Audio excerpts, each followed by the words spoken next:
Good morning, Singapore. Welcome to the biggest and best breakfast show in the world. Actually, we're not really that big today because it's the smallest it's been in a long time. This is true. It's just Angel, Shalini, and myself, and now we've been joined by Frida. Yes, so we have 4.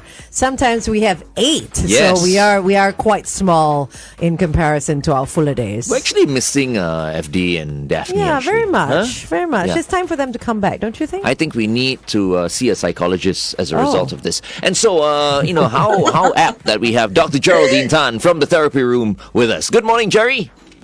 Good morning. I don't know how you're so smooth with everything, You know what my middle name is, right? Smooth. Glenn Smooth Ong. Yeah. Is this the first time you're hearing this?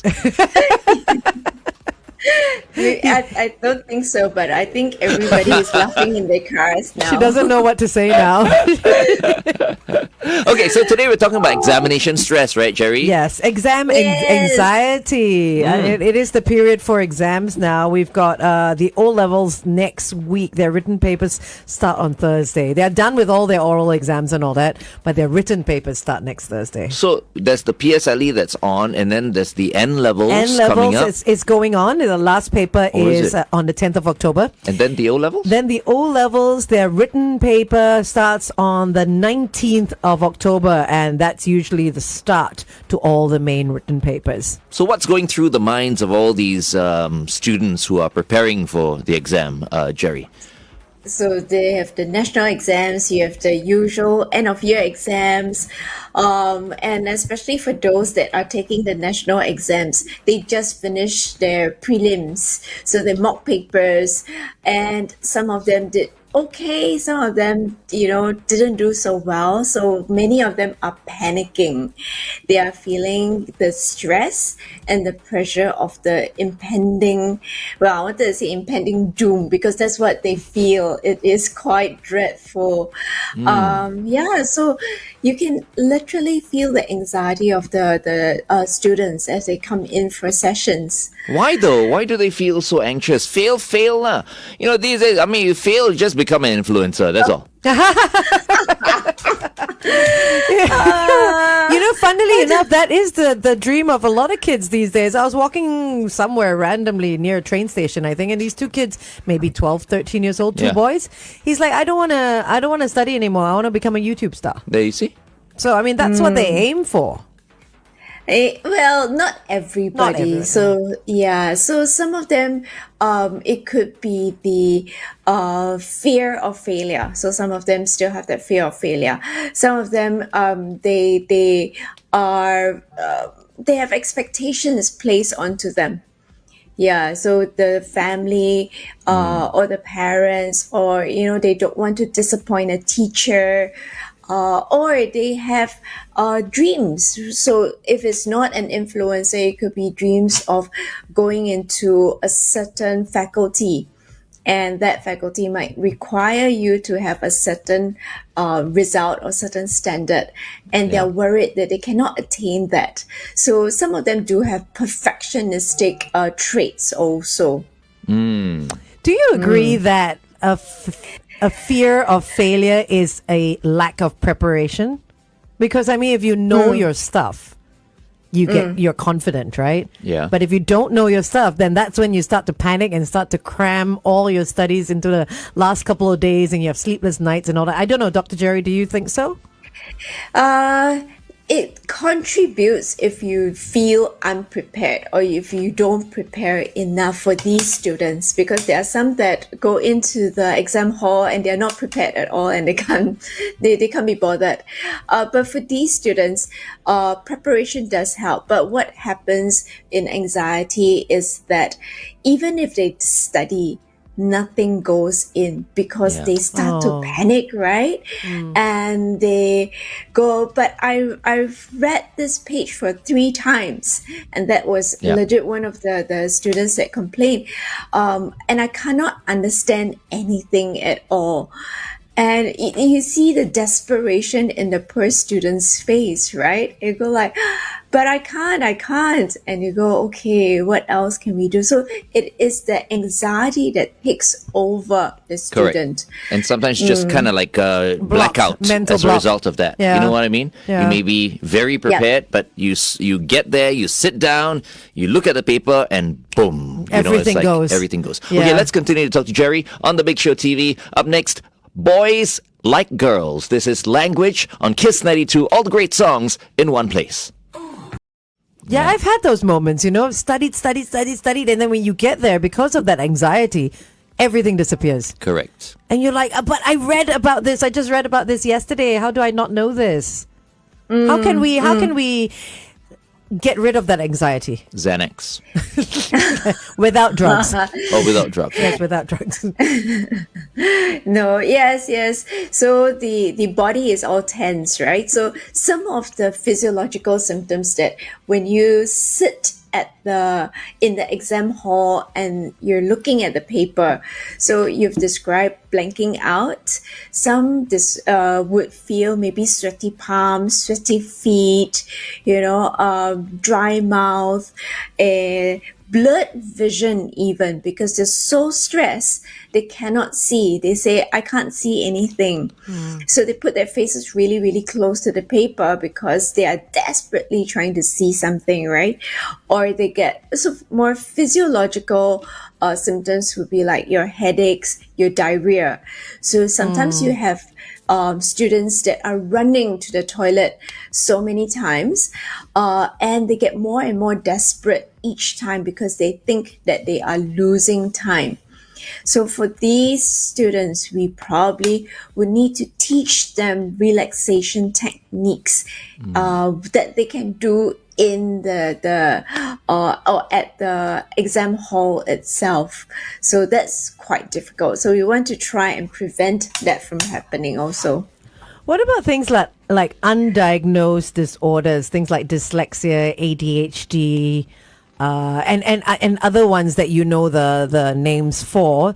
Undiagnosed, they're sitting there at their papers, the words are floating around, or they just can't focus and all that. And how do parents spot these things? Because all this leads to anxiety, right? Because things just don't make sense. Yes. So, yeah. Excellent, right? That you brought this up, because many times after an examination, parents start to get desperate, or they are alerted that my child might have a problem beyond the lazy, beyond the didn't study, and they start to bring the students or their children for testing. So that's when we realize, some of the children have ADHD. So it makes it difficult for them to focus for long periods, and they need certain techniques to learn or to manage the paper. Sometimes they have dyslexia, dyspraxia, especially those with very bad handwriting, motor skills issue. So it could be different disorders that are preventing them from performing to their standard, because they're not showcasing their potential. So for those, testings would be required so that they can get accesses, what we call accesses during examinations. So extra timing, maybe a quieter room, maybe even a bigger font size. That means a test paper with bigger font size. Okay. Panic attacks, anxiety attacks are just the absolute worst. They are. Yeah. I mean, they are, Yeah. especially when you don't know what to do to calm yourself down. Yeah. So what should they do? Meditate? Okay, so before the paper, many people just only focus on when I'm taking the paper.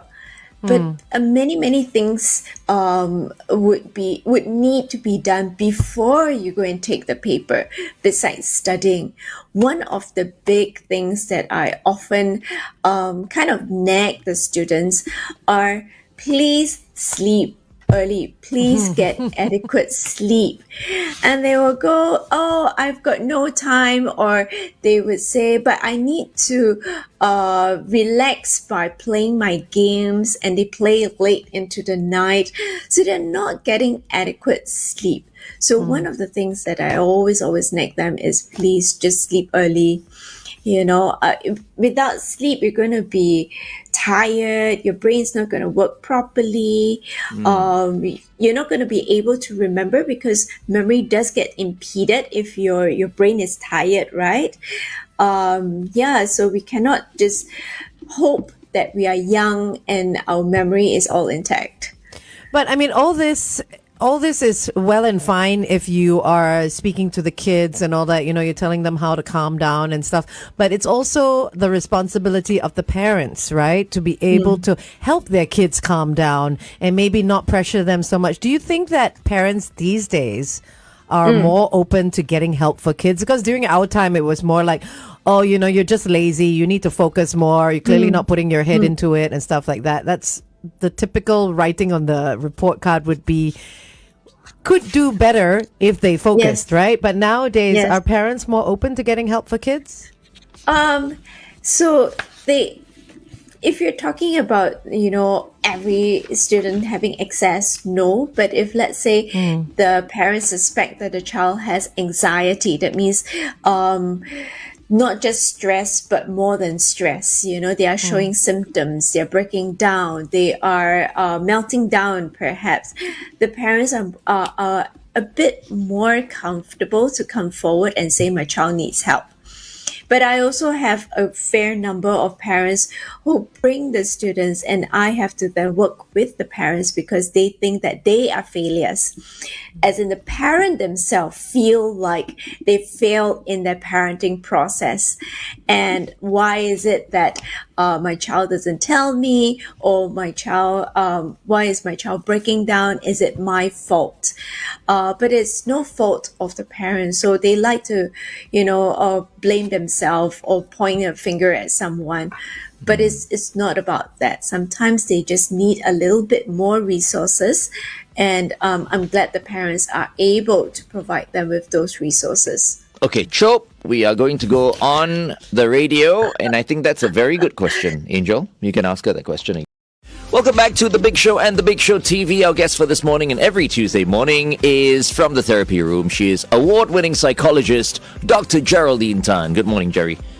Morning. Good morning, Dr. Jerry. Today we're talking about exam anxiety because it is the exam period for every child in Singapore. PSLE, N-levels, O-levels. The regular exams as well. A-levels coming up, I think. Yeah, it should be as well.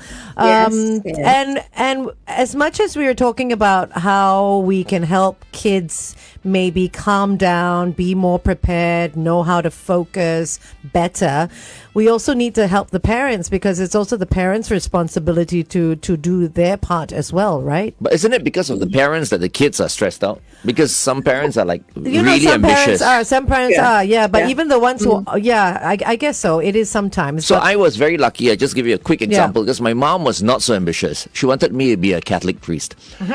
So now that I'm a radio DJ, she is, she's... Yes. I've exceeded her expectations. Oh, right, okay. Or maybe not. Maybe not. It depends on how you think. We need to speak to your mom about that. At least she's having allowance now. If I became a Catholic priest, there would be no allowance for her. You'll be taking money from her still. Exactly. People will be having to give me money. Eh? Yes. Okay, anyway, I just wanted to say that. You digress. Okay. So, Dr. Jerry, how do we help parents with their anxiety as their kids go through exam fever? Yeah, so a lot of the parents wants to know what can they do because they do feel very helpless. And most of the time, besides the younger ones where they still can hover, there's no way to hover around a teenager. And try telling a teenager, nagging a teenager, go and study, is virtually impossible. They will throw the temper at you. So the parent does feel quite helpless, and So what we do is sometimes I will ask the teens, right? And what would you like your parents to help you with? How can they participate during this period of time? So some of the parents or some of the students are comfortable with, parents calling them out for meals, which is really good because it helps to pace the child. Because you can't sit at the table for 24 hours. You do need to take breaks. And these students tend to take breaks by just going on their phones. So it's great that they are, yanked out of their seat and then brought to the dinner table or the meal table and just sit with everyone. Or sometimes we advocate for them to go walking. So just for a walk, for exercise. And they permit the parents to just have a walk with them, which is nice. The parent don't need to talk too much. So sometimes they just want to be quiet, but just having that presence of the parent is good enough. I think times have changed, Jerry. I mean, kids these days seem to be so much more vulnerable. Like when we were kids, right? I feel like we were fearless to the point of being ridiculously fearless, But these days, kids are not like that. Kids genuinely have, fears. They do. Why is this the case? I knew you would ask that question. It was either yourself or FD who would ask this question, like, why are children so vulnerable or soft these days, right? They're not. It's just, it feels like there's so much more at stake because they know they have so much more awareness, knowledge, resources. And if you're not able to attain certain level of perhaps academic achievement, it almost feels like you might lose everything. So yeah, that sense of loss is very, very real for many of them, but when we were growing up and maybe the earlier generations, there's no, it's not, there's nothing to lose, but we're not as aware of what we can lose. Okay. Yeah. All right, let's continue to talk to Jerry on The Big Show TV. Coming up very soon, George Ezra. Keep it right here. It is 8:16. So, to what Glenn said, why they so much more vulnerable, and then you said because they have more resources, they have more knowledge, but also I feel they have more visibility. That if they do succeed, a lot more people know about it. And the same is if they do fail, well, not fail, but they don't achieve what they want. They also have more people who know about it because of the way the world is in terms of sharing information and stuff like that, right?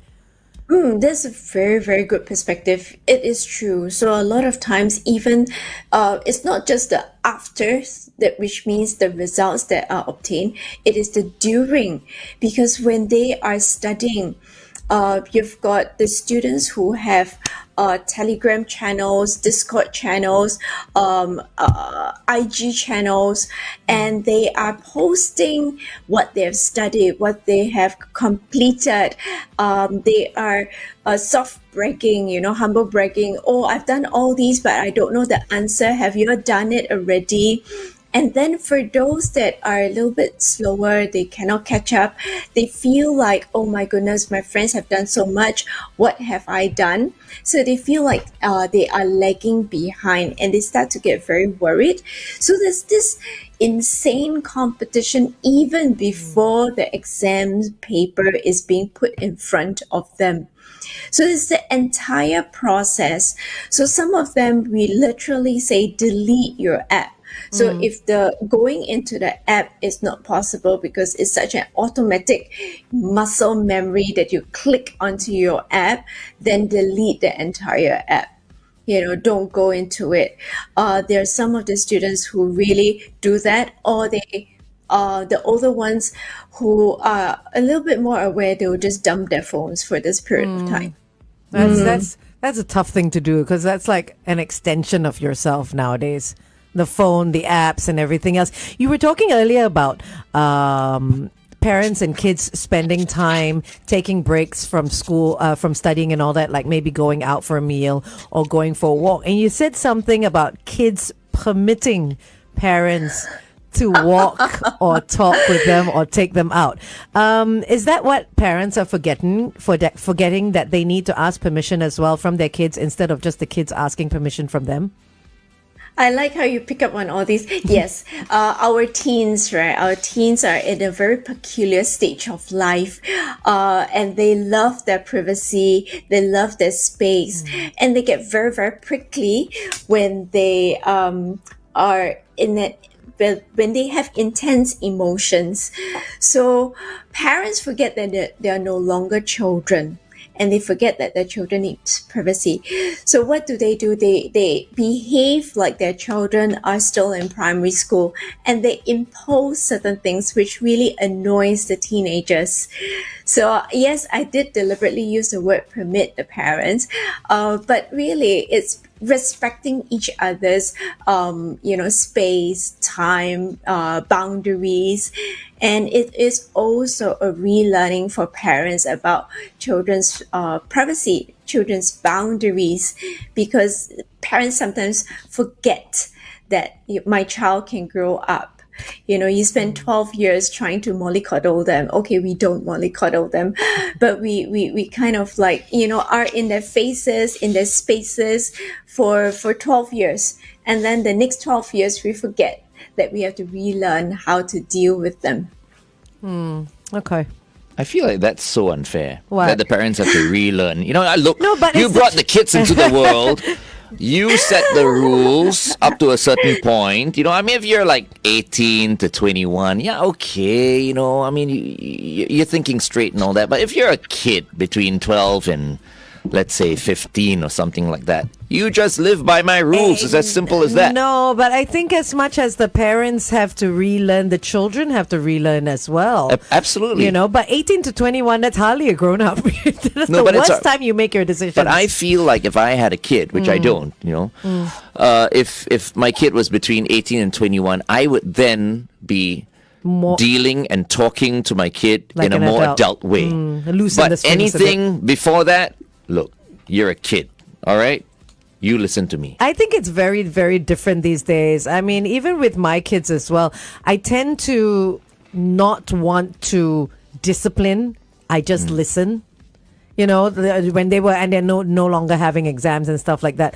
And they were always like, oh, I don't know how I'm going to do this and stuff like that, and I try and tell them things. I don't know things about history or geography and stuff like that, but I would tell them things like, go and watch a movie about the story of the Cold War or something, and put that movie in your head, because words stick less than pictures, right? Yeah. So,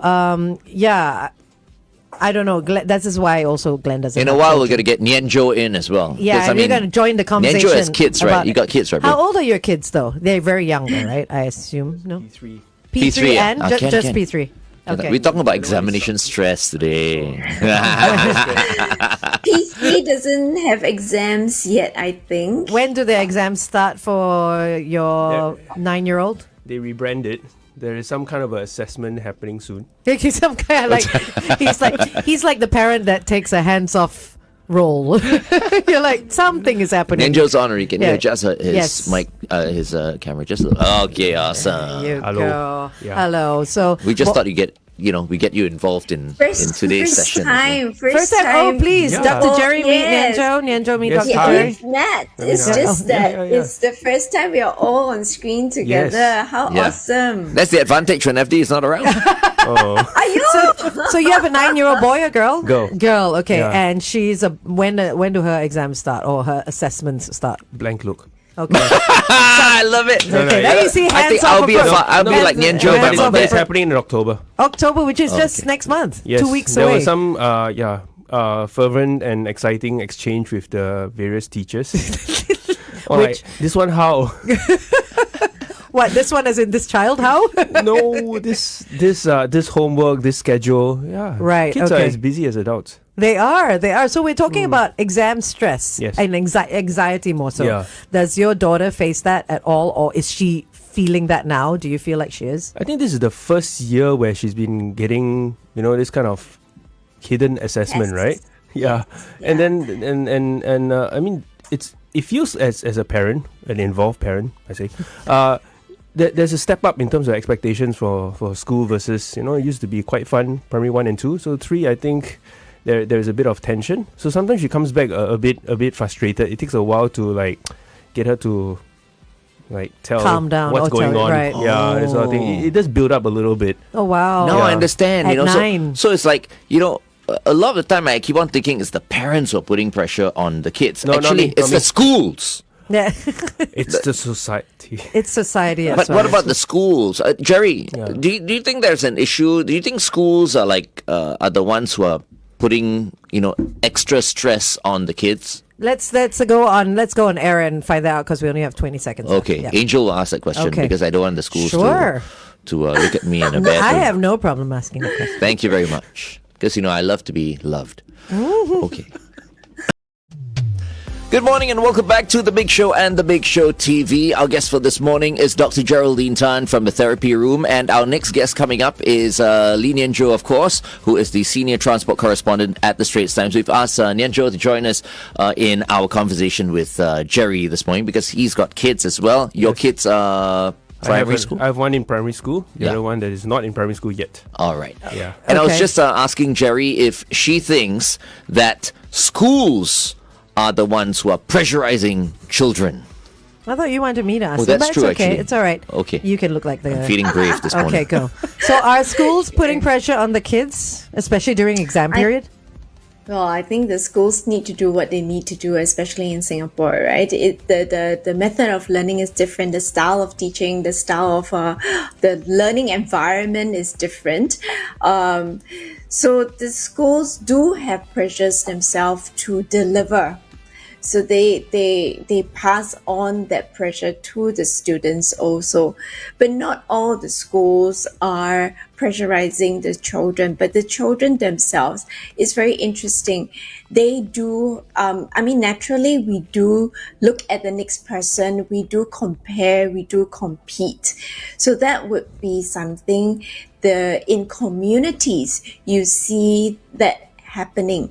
And we are taught to compete with each other to a certain extent also.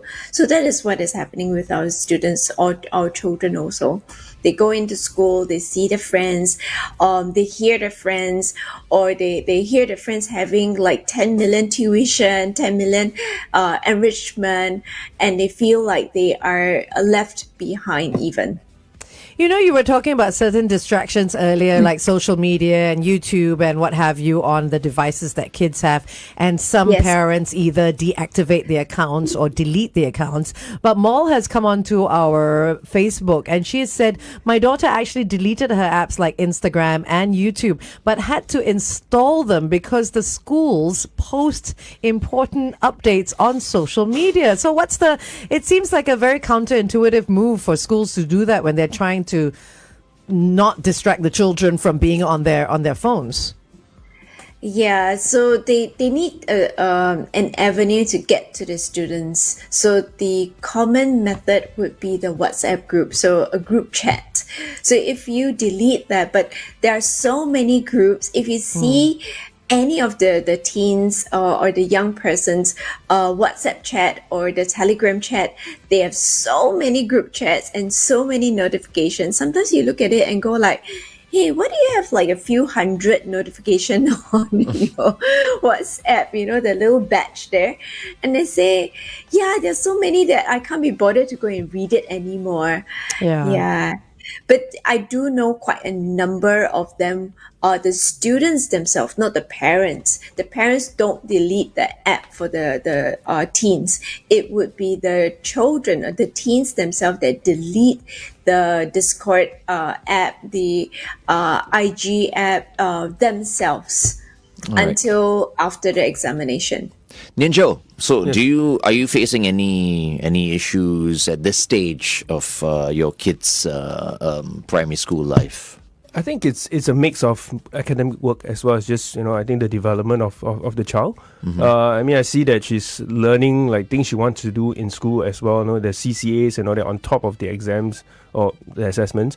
And it's interesting to kind of be part of it, but also it's sometimes as a parent it can be quite worrying in terms of how much time do you actually need in a day to do work? You finish work, you come back, she's also doing her work. Yeah. And she's all of 9. But does she tell you Yeah. that she's feeling stressed out, or? I think once in a while the it's not in sync. Then you feel that she's really down or she gets frustrated. It shows, It right? shows, yeah. Just as after a long day's work, adults do that. What more a child? 9 Yeah. years old. my I want to be asking Dr. Jerry on the Big Show TV how we can console and ease the stress on our kids. She'll be answering that question on the Big Show TV. In the meantime, here's Marshmello featuring Dove Cameron. This is Other Boys on Kiss 92.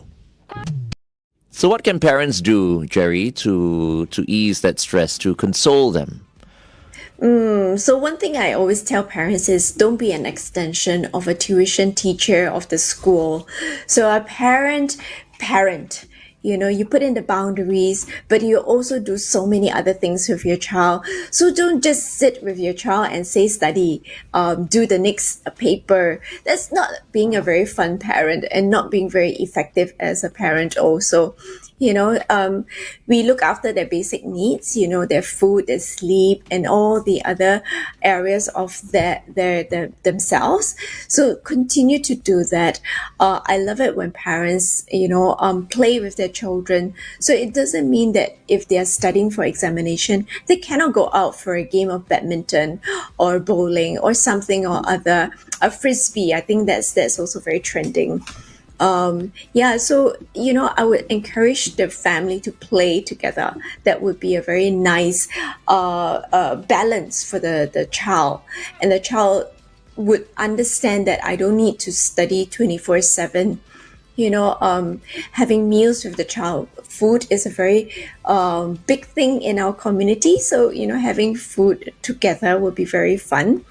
But also boundaries, not boundaries, but knowing your child.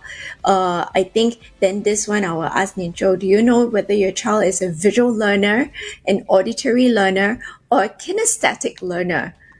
So there are 3 different It's a good thought, right? VAK. Yeah. Yeah, so I've visual heard of that learners, before, auditory learners, or kinesthetic learners, because sometimes we just make them sit and we do papers, or make them sit and read their papers. But sometimes if they're visual learners, they will need to watch. So if they are doing literature, they need to watch something. The movie or or they something, need yeah. to they need to look at graphs. So their learning style is different. If it's an auditory learner, they might need to read out their materials or have their work read out to them. Kinesthetic learners are more sensorial learners. So if they are studying Chinese, they might enjoy having a tray of rice and then writing the characters in that rice so that they can feel it and it imprints in their minds a little bit more. Wow, So that one a bit troublesome. Yeah. Or sand or anything. Right. So Nyancho, what is your 9-year-old? Do you think audio, visual, or kinesthetic? 1 and 2.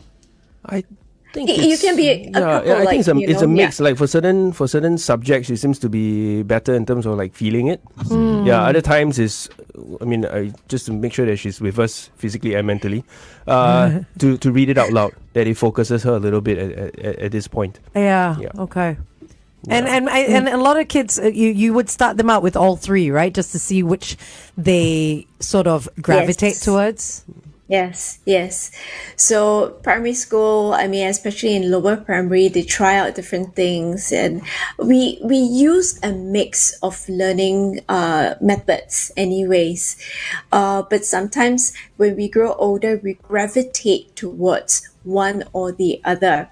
So for those that are more auditory, the fans who are listening in, the listeners who are listening in, they are listeners, so they are more auditory. But for those that are more visual, they will turn on the Big Show TV and watch us either on YouTube or Facebook. So because they really enjoy that whole visual experience. Yeah, for us, kinesthetic lah. I was going to say, unless they come into the studio and touch us or something. But that's not happening. Please come. You can touch me anytime. No.